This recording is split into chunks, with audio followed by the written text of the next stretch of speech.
How come you guys don't have the motivational sayings? These are pretty motivational. Ding and Brad were getting all excited. They were doing push-ups over there. And yeah, especially 42%. Yeah, 42%. I had those in college. I saw this last month. My coach in college.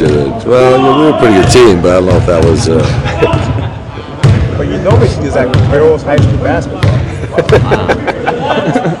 My coach had what you eat today runs and shoots tomorrow. I thought that was pretty good. He was right. That's true.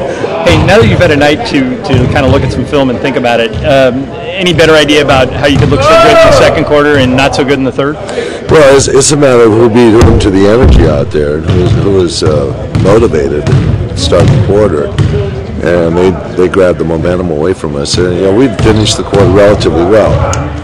And they just came back and played harder than we did. They started Ginobili, which helped them out. He did really an incredible job defensively. Dallas last year kind of had that great regular season and then had the first round meltdown. Have they slipped a notch in the hierarchy in your mind, or are they still one of the elite teams in the West? Oh no, this team that they can play the game.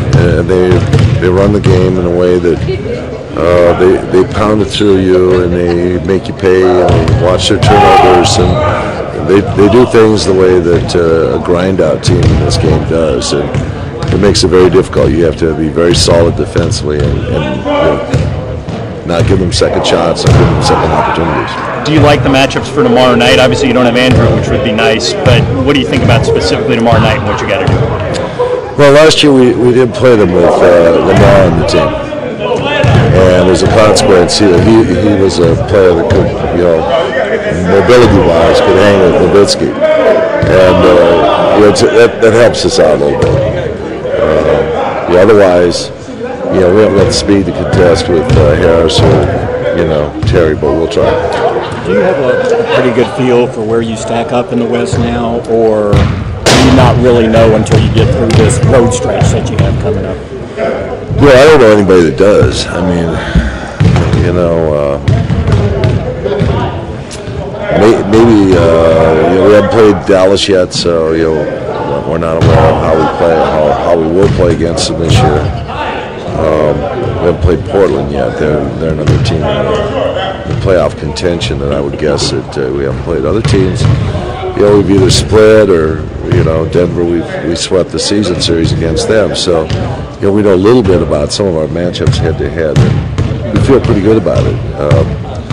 So far, we feel like we've held our own, played well. Is it fair to say the West is pretty wide open compared to years past? I mean, Phoenix losing to Minnesota for the second time, and Spurs had that 4-5 lull, finally maybe start coming out of it last night. Well, we'll see. What happens. Up to the All-Star break, and then after the All-Star break, you're on the downhill slide of the season and start kind of plotting out what's going to happen in the West.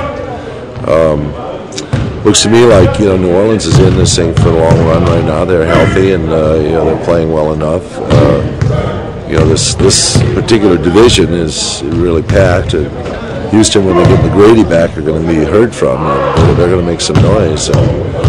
Right now their team is out of it, but could very well come into it. And Utah's a team that's played almost 2/3 of their schedule on the road.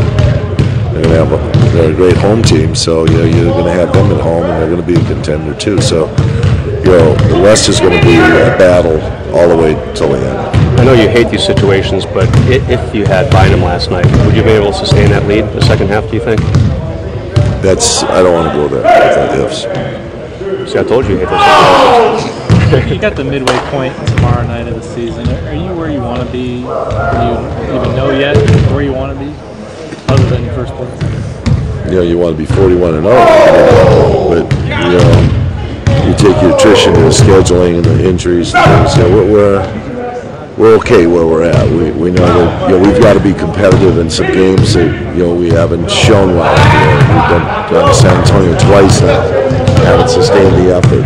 Played 2 or 3 good quarters, but haven't consistently played all the way to a game. Those are things that you want to be able to do.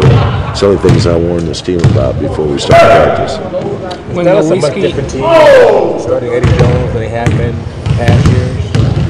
I don't think so. I think they're pretty consistent with what they're doing, how they're the philosophy of their team. But they are. I don't think they played with the same intensity, which might be good. Avery may have said, hey, it's 60 whatever, 2 wins or 4 wins or whatever they had last. 67 wins. That didn't get us any farther down the road. We might have burned ourselves out a little bit trying to hit that record. And it's great to push your team. So I think they've adjusted in this season very well, and they're playing. I know where they're at. They're relatively confident in who they are. So I think that they're going to be decidedly a factor in this conference. When Nowitzki doesn't score 30 points, Harvey scores 45, or Terry and Stackhouse come from the bench and score plus 30 between the two of them. How do you stop a team like Dallas?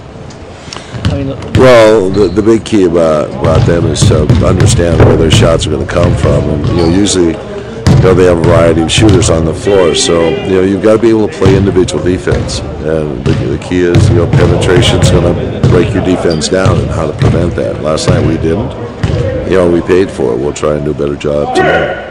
What's your thinking as far as playing together, Ronnie? Well, Rody right now is suffering from an injury that keeps him from playing extended minutes. And so, basically it's like, how do you get through the 12-minute period? Can you play him 8-10 minutes in a row? Or we came down a little bit last night, Lippin, and hopefully he can mend as we go through and we don't push him too hard through this period of time. But we'll see where it goes. We may have to use him more minutes than I want to. What's bothering him the most, Phil? Toe.